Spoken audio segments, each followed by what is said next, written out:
Kaalhand genade.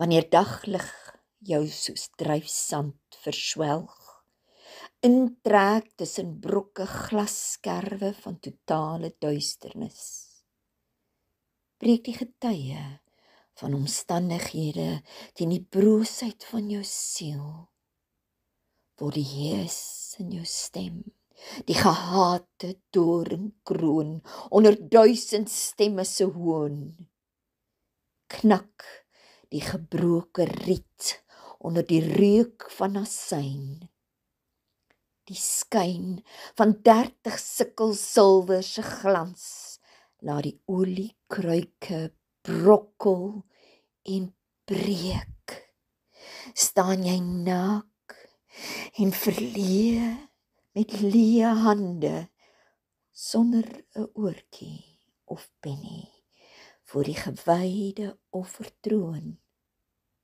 Tog kom spyker ongeuiterde woorde in die fluisters van 'n engelvlerk se ruis, jou vas teen die kruis van ewige redding.